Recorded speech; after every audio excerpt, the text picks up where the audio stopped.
ni dah dimasukkan di dalam definisi yang diberikan oleh beliau. Ada tak lagi yang lain? Semestinya ada. Dalam pengkajian sejarah, dalam pembelajaran sejarah, kita tidak berpegang kepada satu sumber primer. Assalamualaikum warahmatullahi wabarakatuh. Jumpa lagi dengan saya Tutor Gabut Official. The Gabut Official kumaha wartosna drama. Kabare Mas, apik to? Ya apa kabare cak? Apik ta geng-geng kabare? Apa runganan nu apa kabar? Apa kabare?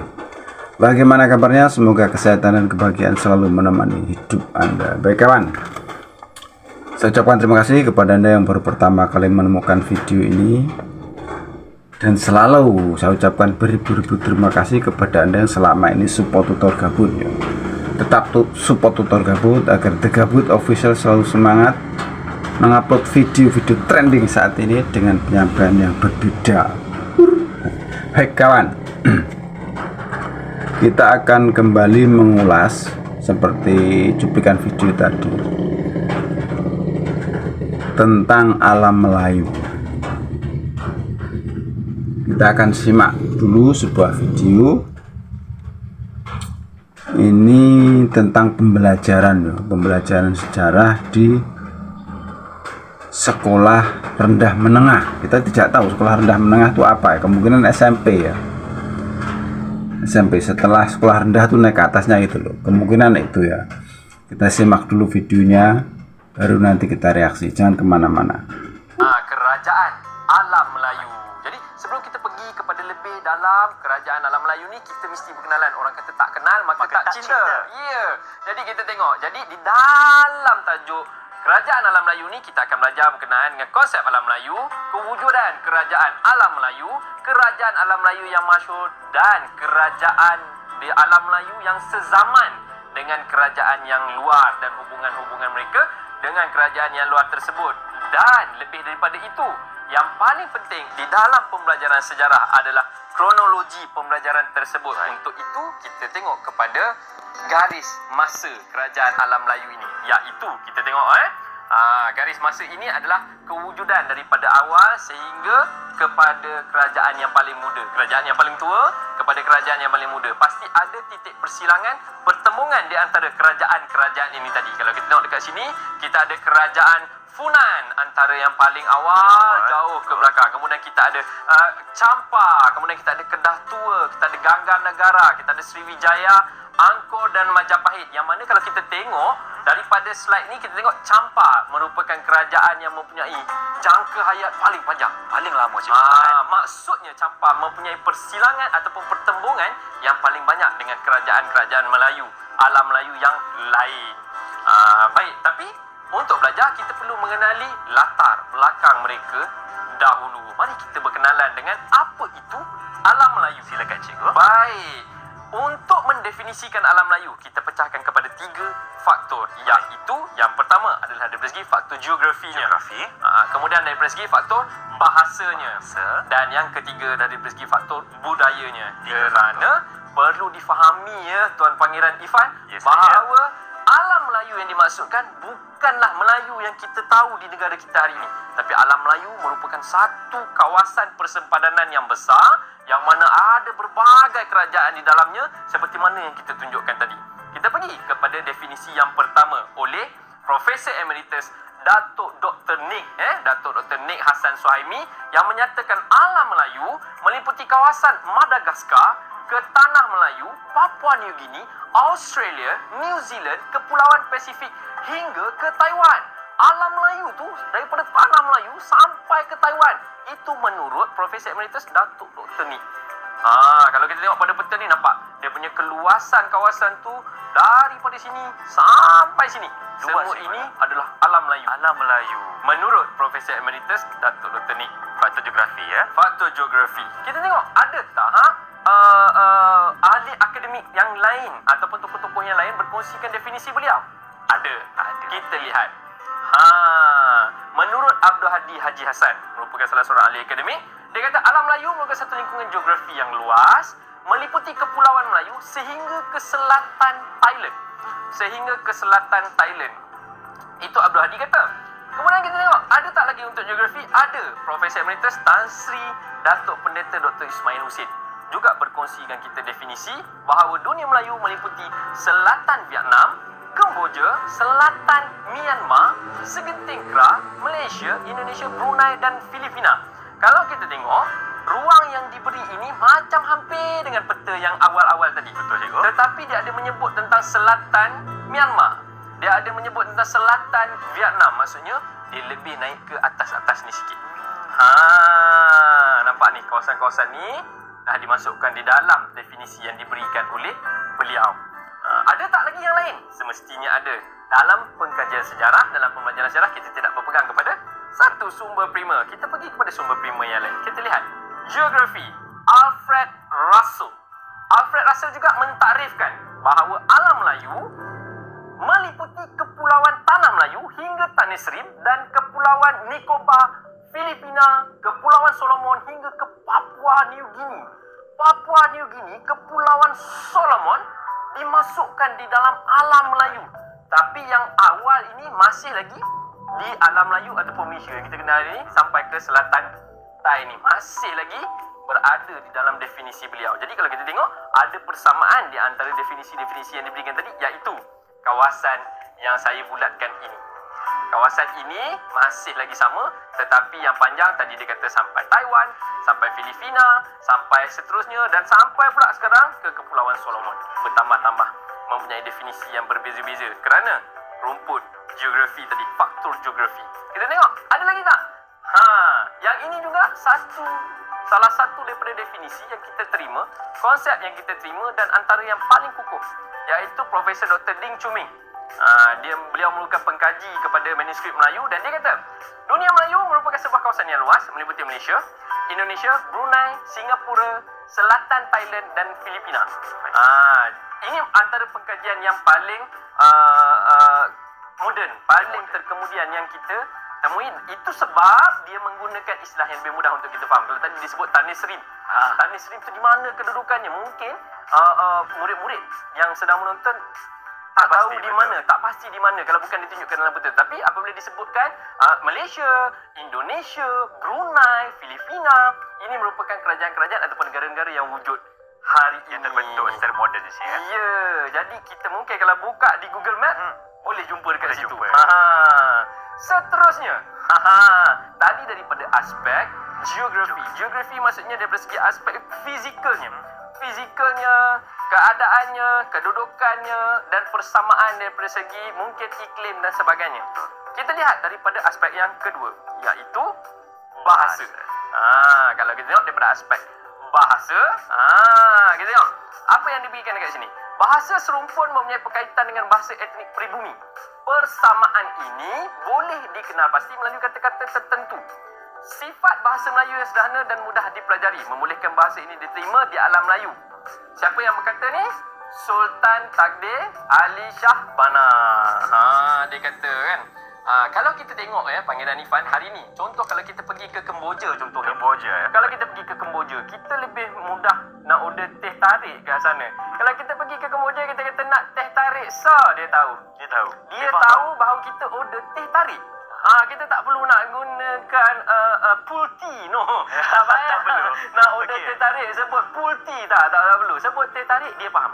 Dan kalau kita tengok tadi sampai ke Taiwan dan kalau ada juga beberapa aspek bahasa yang lain, kalau kita tengok sampai ke Jepun, perkataan cawan okey tu. Cawan adalah sama. Cawan di dalam bahasa Jepun, di Jepun guna cawan tu sama dengan maksud cawan di dalam bahasa Melayu. Cawan tu lah yang tu ada tangkai kat tepi tu dan mereka tahu. Itu tengok daripada aspek bahasa. Orang Melayu juga gemar belayar mengembangkan lagi bahasa Melayu ke alam Melayu. Nampak? Bahasa Melayu ke alam Melayu. Orang Melayu ni maksudkan itu orang daripada tanah Melayu tadi. Kemudian dia belayar ke seluruh alam Melayu tadi. Okey, dia bawa bahasa Melayu tu untuk mereka guna. Jadi di situlah terdapat persamaan dari aspek bahasanya. Okey. Kemudian selepas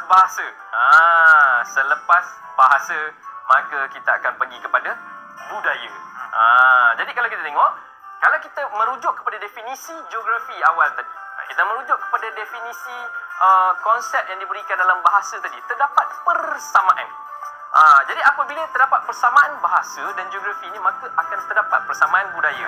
Dan inilah yang memberikan definisi yang ada definisinya tadi kecil. Alam Melayu tu ada definisinya ruangnya luas, besar.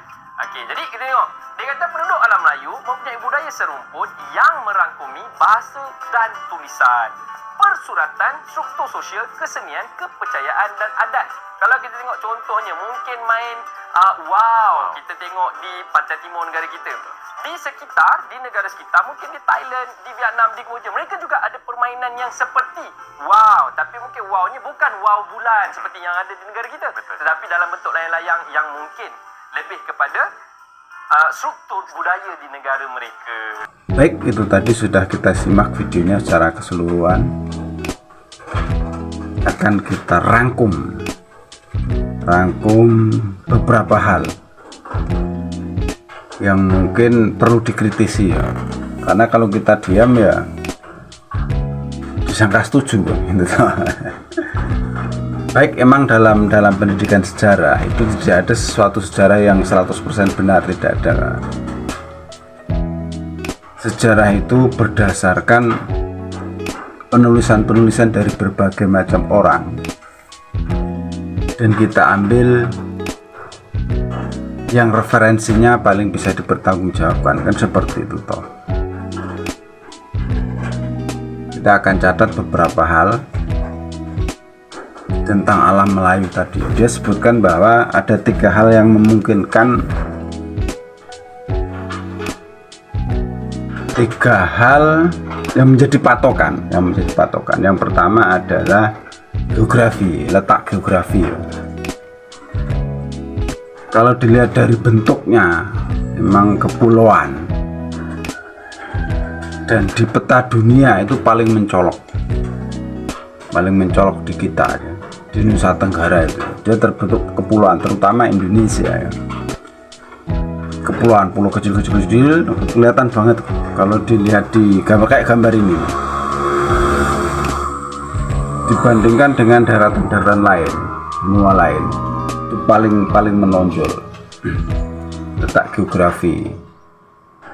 Alam Melayu disebutkan seluruh dari Madagaskar yo, Indonesia, Madagaskar, Australia, sebutannya kan seperti itu ya. Kemudian Thailand Selatan, Vietnam, Filipina, dunia tentu kan di tengahnya, seperti itu kawan. Kemudian poin yang kedua tentang bahasa. Kalau secara bahasa ini kita lihat saja nggak usah jauh-jauh ya, dari Pulau Sumatera ke Pulau Jawa. Di Jawa aja bahasanya sudah beda kan. Di Pulau Jawa ada 2 bahasa induknya, satu bahasa Sunda, satu bahasa Jawa. Bahasa Jawa tuh banyak ragamnya juga. Ini sudah berbeda jauh dengan bahasa Melayu, sangat jauh. Terus mengapa kok bisa dikatakan demikian? Seperti itu. Alam Melayu tadi. Terus tentang bahasa ini karena sangat jauh, ya tentu ini sangat berbeda. Sangat berbeda. Kemudian poin ketiga adalah kebudayaan, adat istiadat, kebudayaan, dan huruf. Disebutkan seperti itu. Sedangkan di balik lagi ke Pulau Jawa itu ada huruf yang namanya huruf Jawa. Ono Coroko Doto Sawolo Podo Jaya Mogo Potongo, itu ada huruf itu. Sedangkan di kawasan Sumatera atau Melayu itu tidak ada. Mereka menggunakan huruf Jawi. Huruf Jawi itu kan kesini tuh waktunya, abad keberapa. Sedangkan huruf Jawa itu udah dari zaman Medang Kemulan. Ditemukannya huruf Jawa itu kan itu Medang Kemulan, Aji Saka, ceritanya kan begitu. Medang Kemulan itu yang membuat Borobudur, Mangsa Sailendra, seperti itu kan jauh selisihnya. Sedangkan huruf Jawi itu abad-abad kesini, abad 16. Dan huruf Jawi sendiri itu tulisannya kan huruf Wijaya, bukan huruf tersendiri. Berarti kan otomatis berbeda. Jadi klaim alam Melayu ini juga perlu dipertanyakan. Jadi Tapi ya bebas-bebas saja dia mengajarkan ke anak muridnya begitu, ya silahkan. Tapi menurut kami ya tidak sesuai gitu. Itu dari 3 hal itu sudah sangat berbeda. Kemudian kebudayaannya kan juga berbeda loh. Sangat berbeda. Dari huruf, bahasa udah berbeda. Tapi kenapa kok diklaim seperti itu? Kita akan bacakan sebuah artikel atau sumber dari Wikipedia. Saya bacakan ini tulisannya. Kita buka Wikipedia ya. Dunia Melayu, ini tidak akan saya baca semua karena sangat panjang.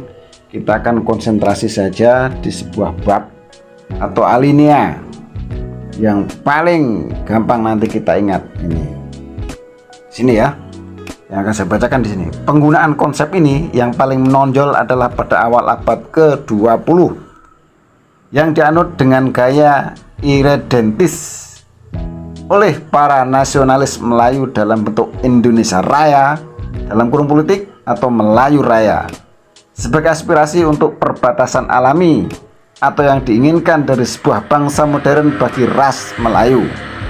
Istilah alam Melayu tidak ada sebelum abad ke-20. Catat ini kawan. Istilah alam Melayu tidak ada sebelum abad ke-20. Sastra-sastra Melayu klasik seperti sejarah Melayu dan hikayat Hang Tuah tidak menyebutkan istilah semacam ini.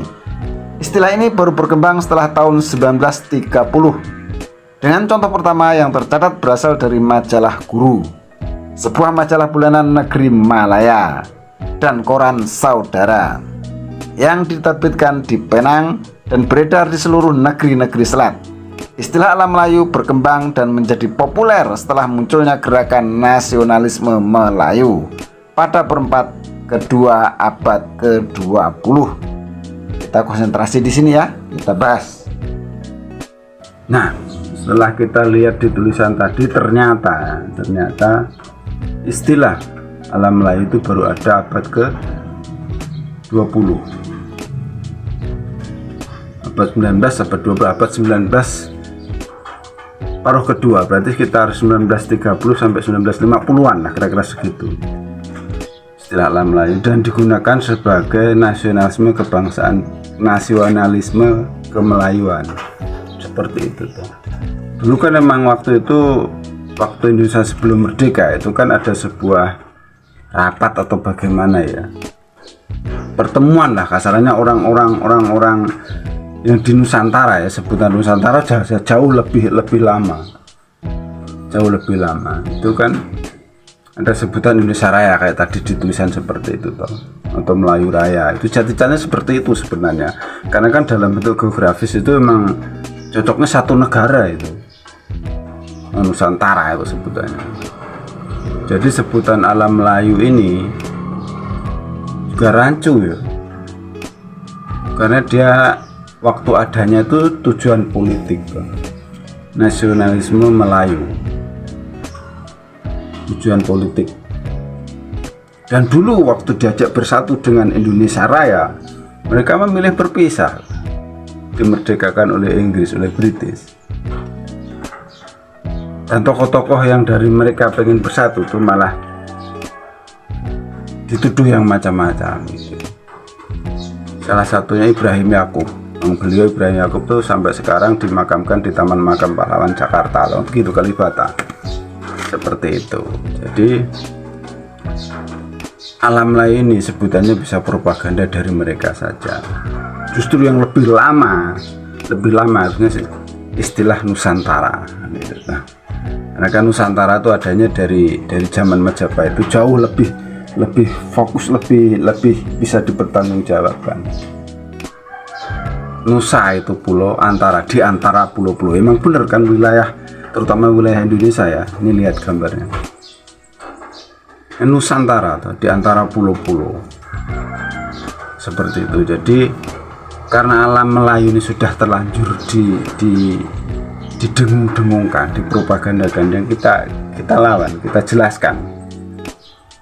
Alam Melayu itu adanya yang tadi tahun 1930-an.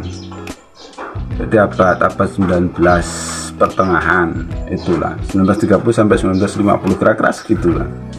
Sedangkan istilah Nusantara itu lebih lama, zaman Majapahit sudah ada. Sedangkan yang dipahami orang Indonesia adalah ya Nusantara tadi, tidak ada dalam Melayu. Oke, cukup sekian ya. Kita bisa, silahkan Anda komen, diskusi silahkan, boleh. Karena kan sejarah itu tidak ada yang 100% benar kan. Sejarah itu hanya dicari referensi dan bukti-bukti yang terdekat, itulah yang paling kuat kan. Jadi cukup sekian, ada salah-salah kata mohon maaf, ada yang baik ambil sebagai pelajaran, yang jelek buang saja. The Gabut Official. Wassalamualaikum warahmatullahi wabarakatuh.